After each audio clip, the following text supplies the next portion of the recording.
सालों पहले की बात है। काशी नगर में रामदास नाम का एक मोची रहता था। वो काफी नेक दिल इंसान था। हर किसी की मदद के लिए हरदम तैयार। उसके पास कोई भी मदद मांगने के लिए आए तो उसे उदास होकर नहीं लौटना पड़ता था। एक दिन मोची रामदास रोज की तरह अपना मोची का सामान लेकर अपनी दुकान में बैठा हुआ था।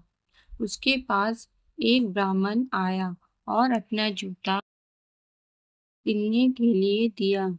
जूता सिलते हुए रामदास ने ब्राह्मण से पूछा, आप कहाँ से आए हैं?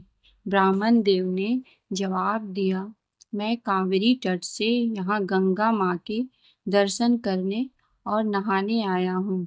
एकदम से मोची रामदास ने पूछा, क्यों आज कावेरी नदी में पानी खत्म हो गया है?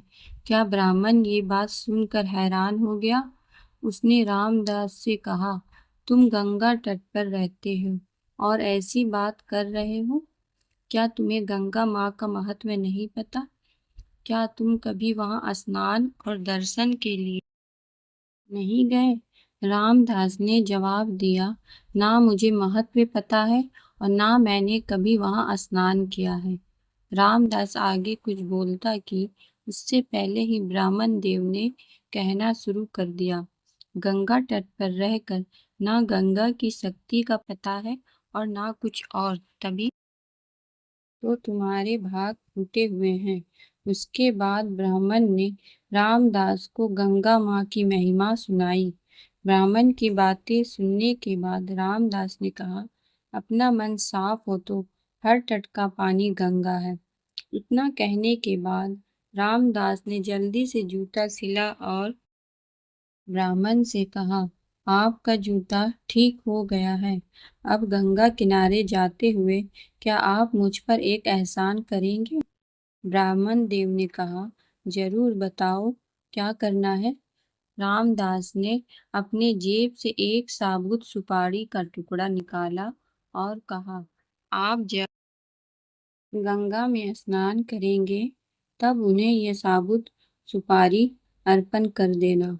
ब्राह्मण देव ने रामदास के हाथ से वह सुपारी ली और गंगा के किनारे जाने लगे। वहां स्नान करने के बाद ब्राह्मण देव ने हाथ में सुपारी लेकर गंगा माँ को पुकारते हुए कहा, माँ, ये रामदास ने आपके लिए भेजा है, इसे स्वीकार कीजिए। इतना कहकर ब्राह्मण देव ने उस साबुत सुपारी को गंगा में बहा दिया। थोड़ी ही देर में गंगा में एक हाथ बहते हुए आया और ब्राह्मण के पास रुक गया। उस हाथ में एक सोने का एक कंगन था। उसी समय एक आवाज आई, मेरी तरफ से ये कंगन रामदास को दे देना। गंगा माँ की तरफ से रामदास के लिए सोने का कंगन आता देख ब्राह्मण हैरान हो गया।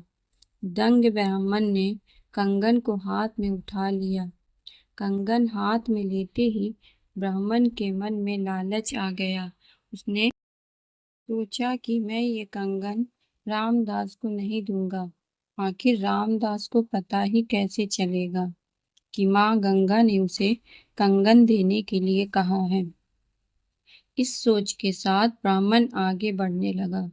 कुछ दूर जाते ही उसके मन में हुआ कि अगर मैंने ये कंगन बेचा तो पूछताछ होगी और मुझ पर चोरी का इल्जाम लग सकता है। मैं सीधे ये कंगन राजा को देता हूँ, वो खुश हो जाएंगे और इनाम भी देंगे। इसी सोच के साथ ब्राह्मण सीधे राजमहल पहुंच गया। वहां पहुंचते ही राजा को प्रणाम करके उस ब्राह्मण ने उन्हें भेंट कर दिया। उस कंगन की चमक से राजा और वहां मौजूद दूसरे लोग दंग रह गए। राजा ने कहा, ब्राह्मण देव, ये कंगन देखकर तो लग रहा है मानो ये स्वर्ग लोक का है।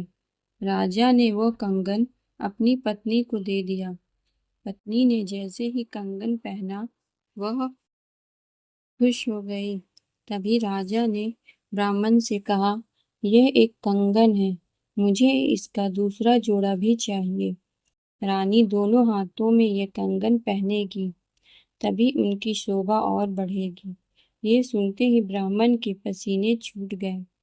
राजा ने तुरंत पूछा, क्या हुआ, आप परेशान क्यों हो गए? ये कंगन चोरी का तो नहीं है ना? तुरंत ब्राह्मण ने जवाब दिया, नहीं नहीं राजा साहब, ये चोरी का नहीं है। तब राजा बोले, ठीक है, आप आज शाम तक दूसरा कंगन लाकर मुझे दे दो, तभी मैं मानूंगा कि ये चोरी का नहीं है। जी राजा साहब, कहते हुए घबराया हुआ ब्राह्मण राजा के दरबार से निकल गया।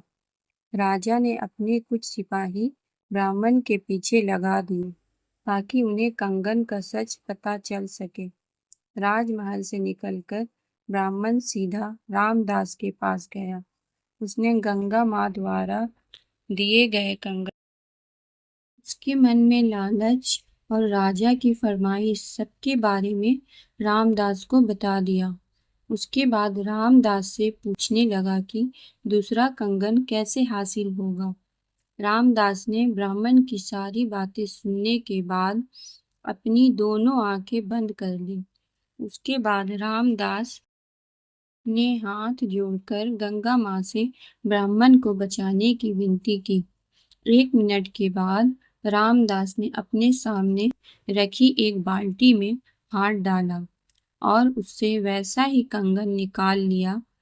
ब्राह्मण ये देखकर हैरान हो गया। उसका पीछा कर रहे राजा के सिपाही भी ये चमत्कार देखकर दंग हो गए। ये सब देखकर वो सीधे राजा के पास पहुंच गए और उन्हें सारी बातें बता दी।